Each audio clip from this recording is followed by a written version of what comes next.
everyone, I am GeorgelynGrace de la Cruz, and our topic for today is different theories of crime causation. So, sabi po dito, there are no one causes crime. Crime is highly complex phenomenon that changes across culture and across time. So, meron po tayong different theories under the theories of crime causation. So, first po is biological, next is sociological, and then last is psychological. First, what is crime? It is a behavior that breaks the formal laws of a given society. So sabi po dito na mas severe daw ang punishment ng crime kesa sa deviance. So ano nga po ba ang deviance?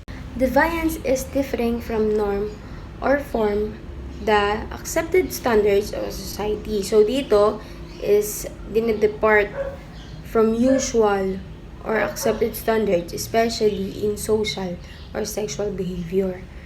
So moving on, kanina may mga theories na tayong na-encounter, which is the biological, psychological, and sociological. So paano nga ba ito nakaka-apekto sa pag-commit ng crime? So first, biological theory, sabi dito, biological explanation of a crime assume that some people are born criminal. Mas madidistinguish natin yan later.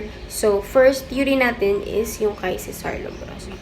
The first one is biological theory by Cesar Lombroso. In 19th century, the Italian criminologist Cesar Lombroso was rejected the idea about the characteristic of human nature. Instead, he believes that criminality is inherited after he developed the deviance theory. That argue a person's bodily constitution indicates whether it's a born criminal. In 19th century, Cesar Lombroso was rejected the idea about the characteristic of human nature. Si Cesar Lombroso po, na-reject niya po yung theory na yon o yung sinasabi na yon dahil hindi po siya naniniwala. So bumuo po siya ng bagong theory. Tinatawag niya po itong theory of deviance na nag-argue sa bodily constitution na nag-i-indicate o na nagsasabi na ito ay pwedeng maging born criminal. The theory of deviance see the crime and deviant behavior as a form of illness caused by distinct pathological factors. They assume that some people are born criminal or the offender are biologically different from the general public. So sinasabi din po sa theories of deviance na nakikita ang krimen o sa pagiging behavior na nagkakaroon ng sakit na pwedeng maging pathological factors. At ina-assume po ni Cesar Lombroso na yung karamihan po ng tao ay pinapanganak ng kriminal. At nagiging offender o kriminal siya at biologically from the general public. Different siya from the general public.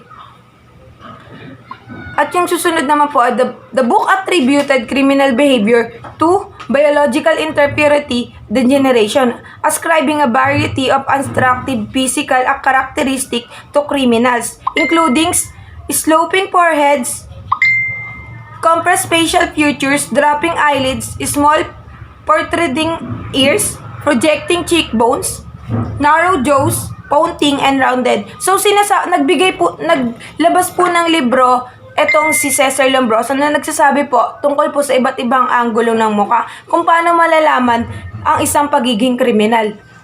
Dinescribe niya rin po ito sa pamamagitan ng sloping forehead, yung sa mga noo, sa cheekbones. Pinilalarawan niya po kung ano po yung pagiging isang kriminal pag pinanganak ito. So, next theory po is William Sheldon's theory that came up with somatotypes in 1940s. So, it attempts to explain and predict crime based on a person's body type. So, these body types takes down into 3 categories. So, first is ectomorphs, endomorphs, and mesomorph. So, what is ectomorphs? They are the one who is fragile and thin. Their body is described as flat-chested, lean, light-muscled, small shoulders, and thin. So next naman po is endomorphs. Endomorphs are considered soft and fat. They are described of having a soft body, undeveloped muscles, a round physique, and they often have difficulty losing their weight.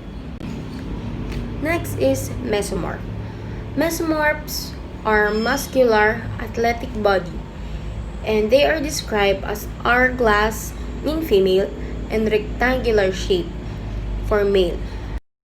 And it has an excellent posture, gains muscle easily, and has thick skin. About Y chromosome theory. The extra Y chromosome theory is the belief that criminals have an extra Y chromosome.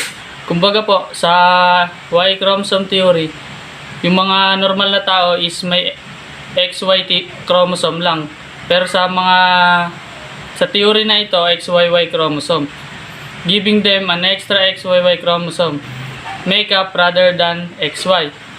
That creates a strong compulsion within them to commit crimes.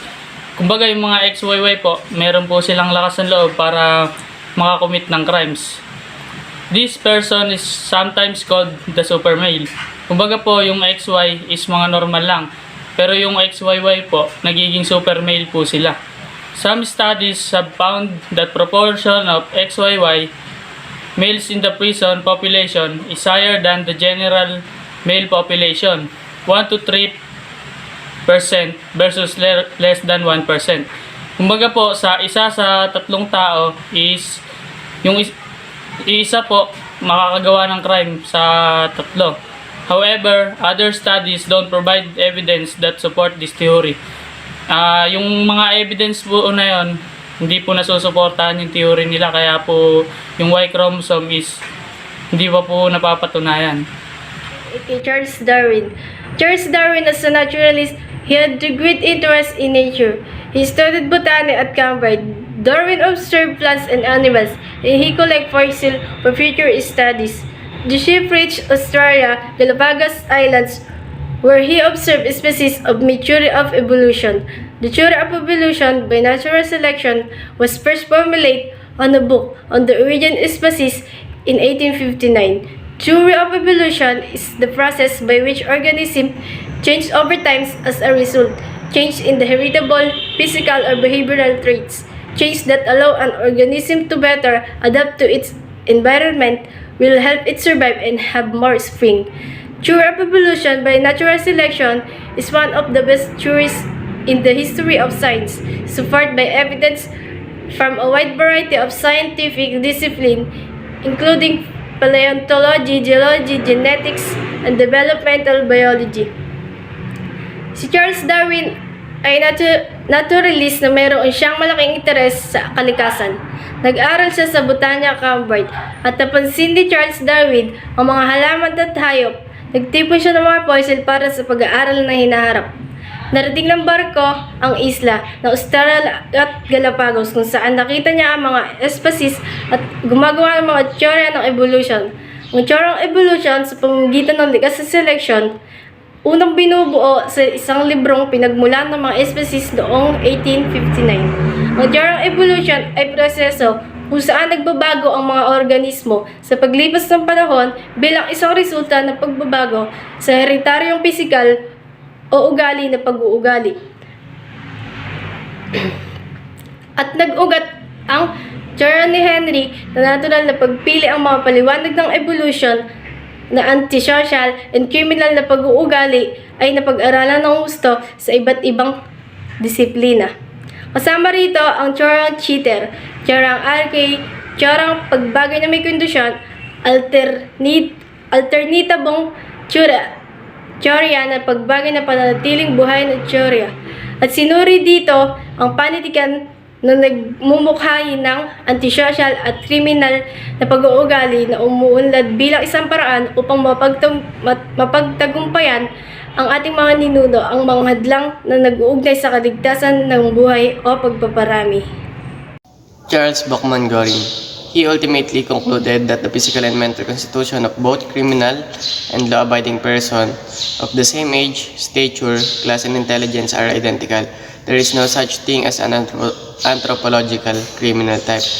Sabi niya, basta daw magka-age yung mga criminal, pareho lang daw sila ng mga problema as a criminal type.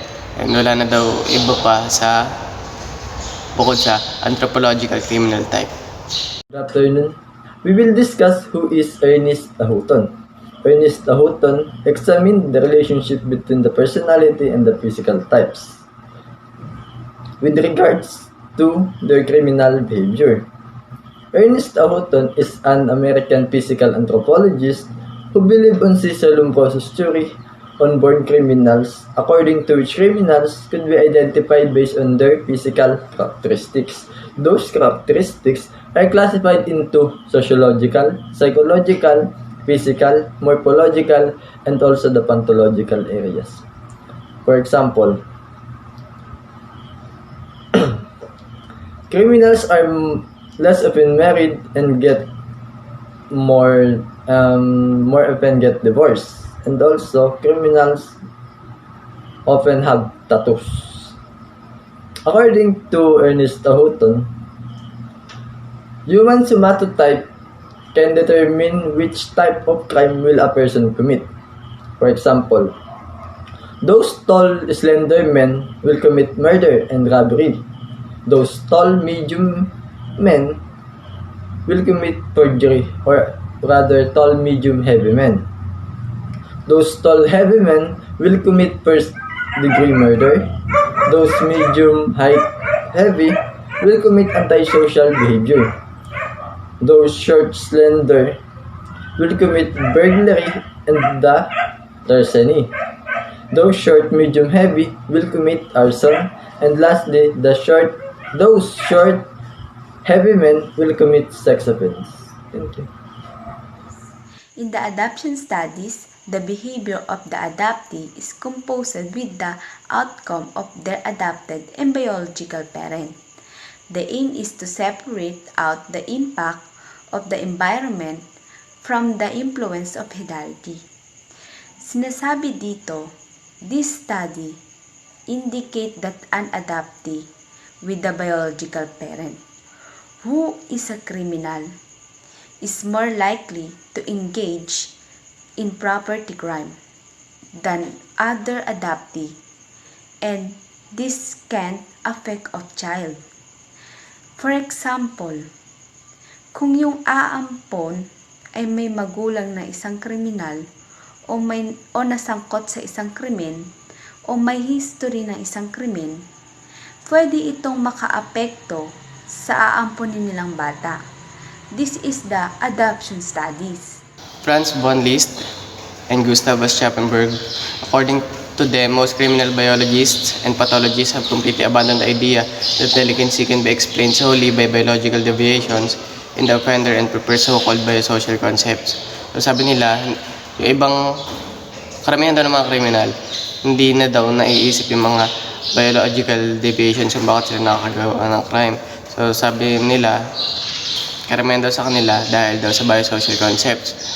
So sa biosocial concepts, kung mga nakapaloob naman sa biosocial, kaya daw nakakapag-commit ng crime is number 1, biochemical factors. Merong chemical doon sa katawan mo like drugs. Number 2, neurological dysfunction. Para may problema na sa isip. May problema na sa isip. Yung mga example, yung mga inborn. Number 3, genetic influences. Yung mga namamana nyo sa mga magulang nyo o sa mga kasama nyo sa bahay. Glux and Glux theory. The Glux word show the importance of highlighting the difference between delinquents and non-delinquents. This research has 3 important contributions. Yung unang contribution niya yung embrace manufacturer approach where the cause of crime were driven by the data. Data is not a single theory. Ikalawa niya yung show early antisocial behavior was related to later criminal behavior, and those criminal involvement was a dynamic development process. Yung example nito yung good deal of stability from youth to early adulthood. Ikalawa niya example yung criminal involvement is developmental, what happened to one stage in life influence what happened at the next. Katlo, yung show antisocial youth not only are shaped by their circumstance but also impact the social world. Yung example niya, yung they are architect of their future and can light opportunities. Yun lang. A sociological theory is a supposition that intends to consider, analyze, or explain objects of social reality from a sociological perspective, or a connection between individuals and concept in order to organize and substantiate sociological knowledge. Sabi dito, isang teoryang sosyological o sociological ay isang palagay na naglalayong isaalang-alang o pag-aralan o ipaliwanag ng mga bagay-bagay o katotohanan ng panlipunan mula sa isang sosyological na pananaw. Pagitan ng mga individual na konsepto upang maisiayos at mapatunayan ang kaalaman ng sosyological. At ang sosyological ay bumubuo ng mga teorya upang ipaliwanag ang mga pinomena sa lipunan. Ang isang teorya ay isang kahing pag-ugnayan sa pagitan ng dalawa o higit pang mga konsepto. Sa madaling salita, isang teorya ay pinapalagpas kung bakit o paano nangyari ang isang hindi pangkaraniwang bagay. Social learning theory is a theory of learning process and social behavior which proposes that new behaviors can be acquired by observing or imitating others. Sinasabi dito na ang pag-aaral daw o pag-uugali ng isang tao ay natutunan natin sa kung ano yung nakikita natin o ano yung naobserbahan natin. Ang pinaka-the best na example nito ay yung The Bobo Doll na experiment ni Albert Bandura, na kung saan nanguha siya ng isang matanda at isang bata na nag-experiment sa loob ng isang kwarto na yung manika ay pinagsisipa at pinagsusuntok ng matanda. At ayun ay naobserbahan ng bata. Kaya nung yung bata naman na ang gumawa nun, nakita niya kung paano yung ginawa ng matanda, ginawa niya rin kung ano yung nakita niya ginagawa ng matanda sa manika, pinagsusuntok-suntok niya din, pinagsisipa-sipa. Yun lang, ayun ang social learning theory. Afternoon, we will talk about what is string theory. String theory is developed by Robert K. Merton. Who is Robert K. Merton? Robert K. Merton is an American sociologist who holds that crime is a function between the goals people have and the means they can use to legally obtain that goals. Consequently, those people who fail to attain their goals because of the inadequate means will result to anger, frustration, that is referred to as strain, or pressure that will be the reason why they will commit crime. In short, strain theory is all about goal means blockage. What do we mean by that? It is the, kumbaga gumagamit yung mga, ito yung tinutukoy lang ito ay yung goal saka yung means. For example is, Mr. X had the goal to buy a car, but he had not enough money for the down payment. So, what will he do? Either will he carnap or will he rob a bank to attain his goal, which means that his goal is to buy a car and his means is to carnap or also the bank robbery, ganon. Tapos si Robert K. Merton ay nag-develop ng social adaptation kung tawagin. Ito sinasabi nito na yung may mga tao na those people who have inadequate means and those people who have means rejected societal ganon, yun about. Siya din ay may kinuha na 4 na modes of adaptation. Una dyan ay ang conformity. What is conformity? Sa conformity, dyan pumapasok yung in-accept mo both the goals and the means. Sa innovation naman, in-accept mo yung goal but reject mo yung means. Sa ritualism naman, dyan ay reject mo yung goal but accepted mo yung means. Sa retreatism, from the word retreatism, retreat, ganon pala, retreat pala yun.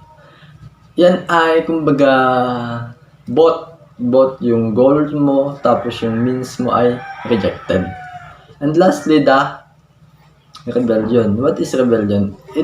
Dito na pumapasok yung those individual involved substituting set of goals and means for conventional ones. Labeling theory. Labeling theory was created by Howard S. Becker, who explains that society creates deviants through a system of social control agencies that designate certain individuals as delinquent, thereby stigmatizing a person and encouraging them to accept a negative personal identity. Labeling theory, malilibelan siya bilang tao. Parang yung pagkakakalala sa'yo, yun yung maililabel sa'yo. Example, nakilala ka bilang isang mamamatay tao. So, yung mamamatay tao, nakabilang yun sa mga insane na paglilabel. Tapos, kayo yung mga inaasahan ng mga nakakatakot na mga dishonest. Ganun. So, merong 3 consequences of labeling. Number 1, stigmatization. Labels are believed to produce stigma from the word stigma. Parang example nito, kapag nabarkada ka sa mga masasamang tao, na-expect na din ng iba na magiging masama kang tao. Dahil nga, nabarkada ka sa mga masasamang tao. Number 2, self-labeling. It refers to the process by which a person who has been negatively labeled accepts the label as a personal role or identity. Example naman ito, kapag yung nanay pinapagalitan yung anak niya palagi na bastos siya, na makulit, yun. Yung bata, pwede niyang tanggapin na bastos talaga siya dahil nga lagi naman siya pinapagalitan ng mga magulang niya, and then pwede niyang bastusin yung ibang tao kasi yun yung akala niya na totoo naman siyang bastos. Number 3, self-fulfilling prophecy. Deviant behavior patterns that are in response to an earlier labeling experience. A person act out the social roles even if they were falsely bestowed. Example, si wife, lagi niyang sinasabihan na cheater si husband kahit hindi naman. Dahil nga lagi naman sinasabihan ni wife si husband, may possibility na gawin ni husband na maging cheater talaga siya. Social disorganization theory was created by Chicago-based sociologists Glynard Astrera, 1895-1957, and Henry D. Mackay, 1899-1980, who linked crime rates to neighborhood ecological characteristics. Crime rates are elevated in highly transit, mixture, or changing neighborhood, in which the fabric of social life has become frayed. Social disorganization theory views crime-ridden neighborhood as those in which residents are trying to live at the various opportunity. Residents during this time are not interested anymore when it comes to community matters. Ano nga ba ang sabi dito sa social disorganization? Ang teoryang disorganization ng lipunan ay nilikha noong sosyologo na nakabase sa Chicago, and si Henry D. Mackay na nag-uugnay ng mga krimen sa mga katangiang pang-ekolohiya. Ang mga raid krimen na nakataas sa lubos na pansamantala, halo-halong paggamit kung saan ang tirahan at komersyal na pag-aari ay umiiral magkatabi o nagbabago ng kapitbahayan, kung saan ang tela ng buhay ng lipunan ay nawala. Ang teoryang disorganization, panlipunan ay tumitingin sa mga nasasakupang krimen bilang mga kung saan sinusubukan ng mga residente na umalis sa pinakamaagang pagkakataon. At ito ay hindi interesado pagdating sa mga usaping pamayanan. The critical theory is an approach to social philosophy which focuses on providing a reflective assessment and critique of the society and culture in order to reveal and challenge power structure. With origin in sociology as well as in literary criticism, it's argued that social problems are influenced and created more by societal structure and culture assumption by the individual and psychological factors. Thank you. Rational choice theory states that individuals use rational calculation to make rational choices and achieve outcomes that are aligned with their own personal objectives. These results are also associated with an individual's best self-interest. Sabi dito, ang nakapangatuwiran ng teorya ng pagpili ay pagsasaad. Ang mga individual ay gumagamit ng mga makatuwirang mga kalkulasyon upang makatuwirang pagpilian at makamit ang mga kinalabasan na nakahanay sa kanilang sariling mga personal o layunin. Ang mga result ay naiugnay din sa pinakamahusay na sariling interes ng isang individual.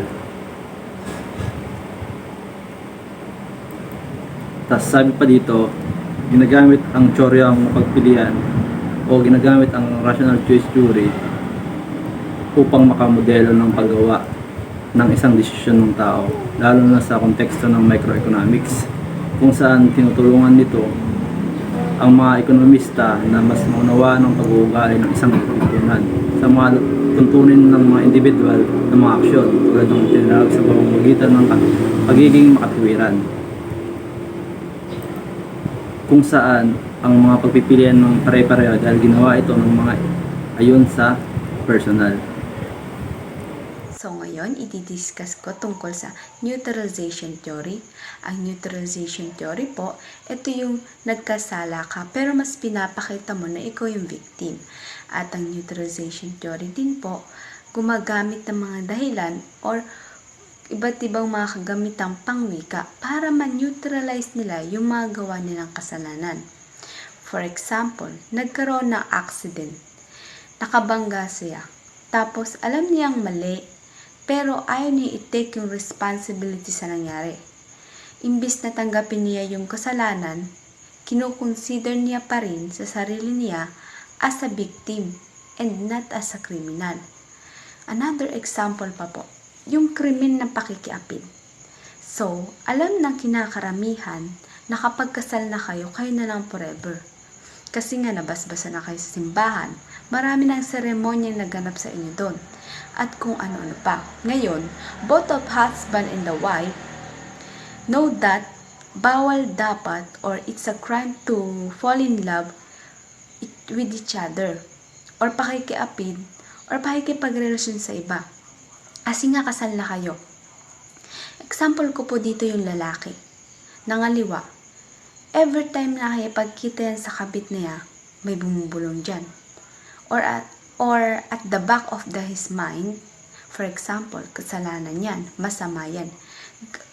Gagawin niya lahat to shut off the conscience.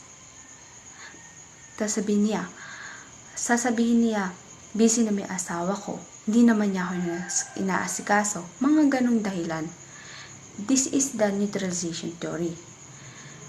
So, parang they are devising reason just neutralize the guilt as a result of the commission of crime. Next is psychological theory. Looks at an individual factors such as inadequate socialization and negative early experiences that can result a criminal thinking pattern. So dito parang naiisip-isip na nila kung paano nila gagawin ang crime. Madami nang pumapasok sa utak nila. Kaya sila nakaka-commit ng crime. So this theory is the second major psychological theory. And it maintains that human behavior is developed through learning experiences. The hallmark of behavioral theory is the notion that people alter or change their behavior elix in other people. It is according to Bandura in 1978.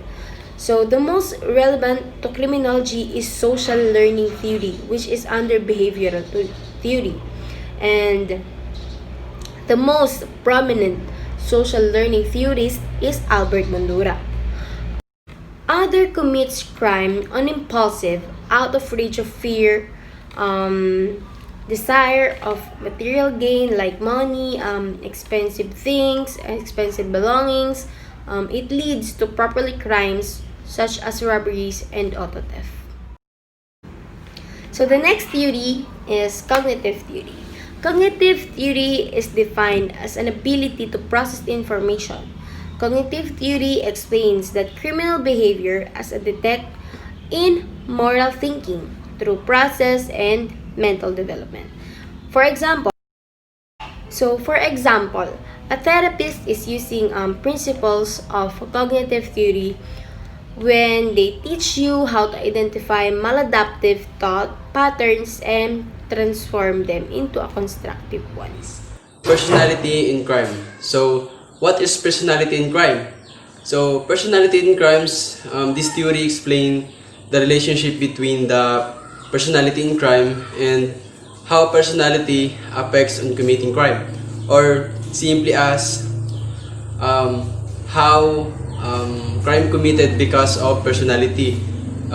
First, I discuss about personality. What is personality? So personality is what makes a person, or every each of us move and made by our personalities. Even though a person might have the look of a criminal, the thought patterns of the person are what makes them a criminal. So it means every criminal decision that makes them to commit a crime are come from normal thinking or the less capability to think normal acts. So those people who has the abnormal thinking patterns or the less capability to think what is good or to think what is bad are susceptible to commit a crime. So we have some research that provide this explanation. The first research is from Caspi et al. 1994. This research found that the criminal personality or super traits can be captured or know the minds of imagination of wide community and its academic. So this research found that criminal has capability or ability to capture the minds of the wider community and capture its academics. It means that personality of a criminal has power to read the mind and imagination of wider community. In its academic, because of this super ability, the criminal could have the opportunity to commit a crime. Tuloy tayo. We will talk about contemporary trade theory this time. What is contemporary trade theory? On contemporary trade theory said that each offender considered physically unique, so there must be a generic explanation for each criminal. Some of them may have inherited criminal tendencies, others may suffering from neurological problems, blood chemistry disordered, that hide their antisocial behavior. Ibig sabihin, kumbaga dun sa, nasa dugunan nila yung, kumbaga, yung tumatakbong dugo sa kanila, kumbaga, may problema na nagiging dahilan ng pagtaas ng kanilang mga masamang gawain o yung pag-commit ng crime. According to based on Bernard Rimland concurred that what may appear to some as the effect of environment or socialization may be actually linked to genetically determined physical or mental trait.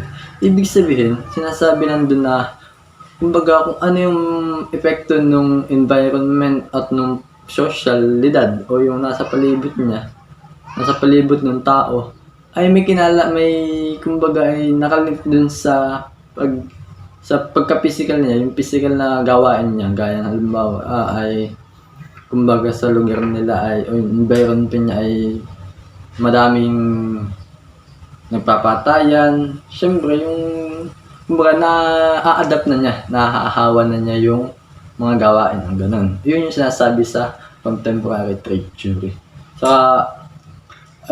Ang pwede pa dito ay, halimbawa ay yung sa paligid niya ay, kumbaga madami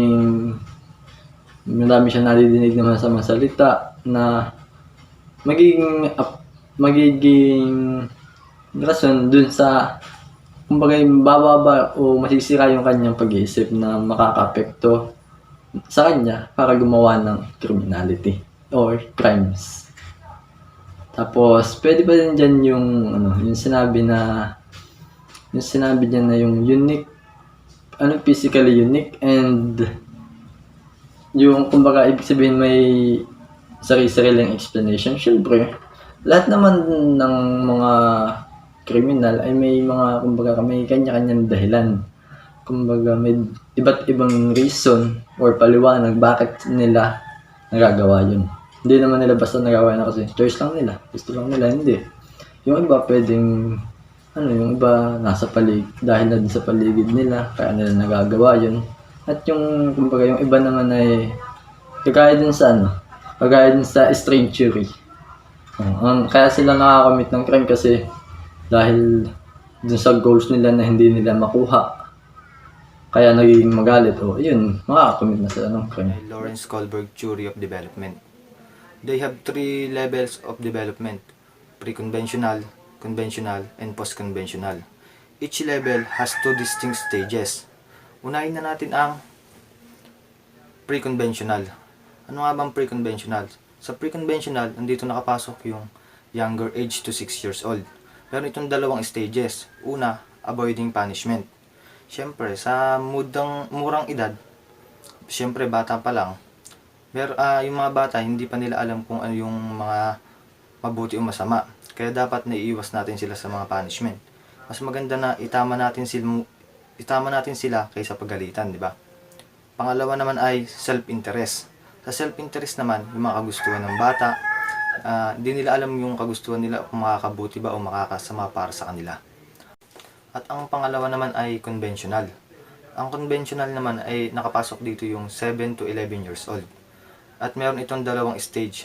Una, good boy attitude. Siyempre sa good boy attitude, dapat marunong ka ng umasal, alam mo nang makisalamuha sa ibang tao, alam mo nang gumalang sa ibang tao kung paano ka makikisalamuha sa kanila. Ang pangalawa naman ay law and order morality. Dito naman, siyempre, meron ka ng tamang pag-iisip. Dapat, alam mo nang sumunod sa mga batas sa ating lipunan, alam mo na yung mga tungkulin mo. Dapat, gawin mo yung alam mong di makakasama sa grupong kinabibilangan mo. At ang huling level ng development ay ang post-conventional.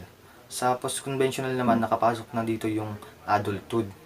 At ito yung 2 stages niya. Una, principle. Sa principle, sinasabi dito na dapat alam mo na, mas nade-develop mo na yung sarili mo, mas kinikilala mo pa yung sarili mo. Dapat marunong ka nang umasal ng tama kasi nga matanda ka na. At ang pangalawang stages naman ay social contrast. Dito naman, ang isang tao ay mas sinuhubog niya pa yung kanyang kakayahan, kanyang ugali, pero dapat alam niya nang meron siyang sariling kagustuhan, sariling desisyon, at saka alam niya na dapat na meron siyang sariling tungkulin. Yun lang. Jocelyn and Semnau theory assert that not all individual displaying a psychopathic, sociopathic, or antisocial behavior are legally defined as criminal. Furthermore, Semnau in 1978 and Jocelyn and Semnau 1976 and 1977 assert that dwelling in therapy on the factor that cause of criminal behavior is counterproductive in trying to change criminal because we'll use the clinical interview for developing more elaborately ways to realize their behavior. Jocelyn and Semnau theory, he described ways in which parent can more effectively intervene by identifying thinking error they themselves have which prevent them from thinking corrective measure with their children. Yucalson and Semnau believe that criminal should significant and lasting change in the behavior of criminal could occur only with 180-degree alteration of their thinking. He developed a technique to teach criminal to report their thinking so that it could be monitored and error pointed out and correction. One topic is psychoanalytic theory by Sigmund Freud. Was proposed by Viennese psychiatrist Sigmund Freud in 1856 to 1939. Is still considered as one of the prominent theories in the psychology. In this theory was hold that the human personality is controlled by unconscious mind, developed in early childhood. It also argued that human personality contained the major components, namely id, ego, and superego. In psychoanalytics, Sigmund Freud was considered one of the prominent theories in psychology. His theory was hold that the human personality controlled by unconscious mind. So sinasabi po ni Sigmund Freud na yung isang tao daw po ay hindi nawawala ang unconscious mind, na kinokontrol niya ang personalidad na to bilang isang tao. It also argued the personality contained the major components. So sinasabi niya rin po na meron pong tatlong pangunahing components of pag-uugali ang isang tao. Ito daw po ay id, ego, at superego. Kaya po propose niya yung psychoanalytic theory ni Sigmund Freud. At kinoconsider din po na ito na mahalaga sa psychology. Psychoanalytic theory Sigmund Freud. Id, impulse, desire and pleasure. It also dictate the needs and pleasure. So sinasabi po sa id, yung desire o yung gusto ng isang tao at yung pangangailangan niya, kung paano niya to ginagawa o dinidikta. Example po, I want this. Yun po, I want this. Sa ego naman po, sense of self, realistic, evaluates the reality opposition of this extreme reality principle. So, sinasabi po dito is ego. Yung sarili mo, yung pride mo. Parang sinasabi po dito na pagkatao mo na, sa id po, I want this. So, sa ego naman po pumapasok, I want this, but I want to work this before I get it. Ganun po. Parang may mag-iisip ka na paano ko ito makukuha? Hindi ito ganun kadali makuha. So, susunod po ay superego.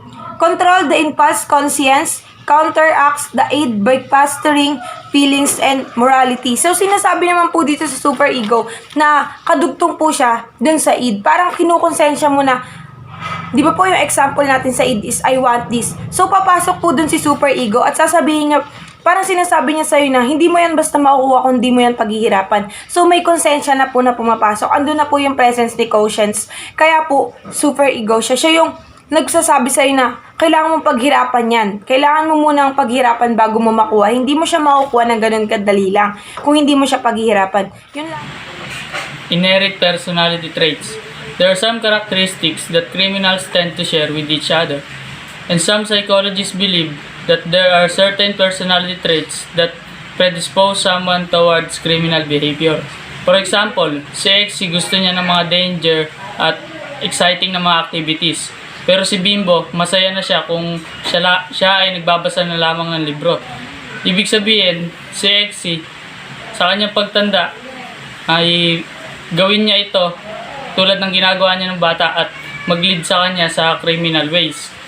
People are born with established personality characteristics. Number 1 is inherited at birth. Ito yung namamana sa sa magulang niya. Pangalawa is stable. Kumbaga, hindi nagbabago ang characteristics niya. Kung ano yung characteristic niya nung bata, yun na din ang characteristic niya sa pagtanda. Pangatlo is enduring or lasting or sometimes durable. At ang pangula is consistent in all situation. Thank you, ma'am. So let's proceed to the next theory, the humanistic psychological theory.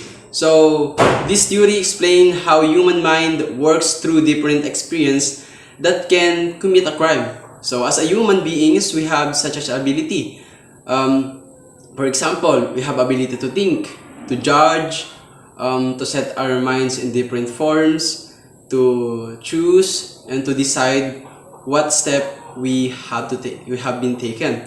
So humanistic psychological theory, there are two persons in this theory involved. So, namely Abraham Maslow and Seymour Hayek. So, these two persons who developed this theory similar to Sigmund Freud, but not on idea, but based on the assumption that human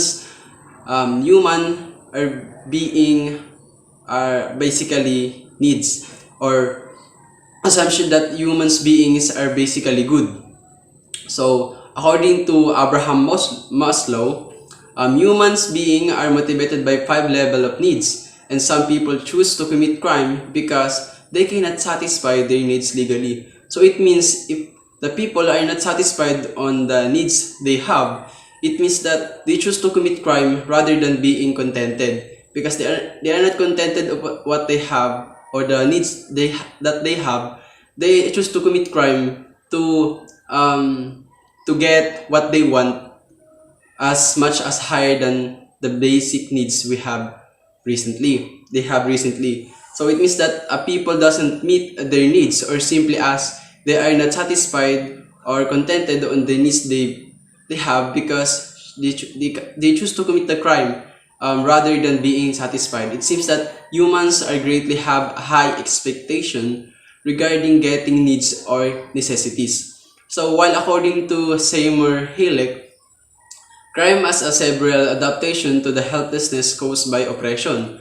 Oppression, or sa Tagalog ay pangaalipin. So, it means that people commit crime because they adapt the helplessness that makes them to commit and oppression. If someone experiences that oppression, it tends to committing a crime, and others will be adopted that kind of mindset.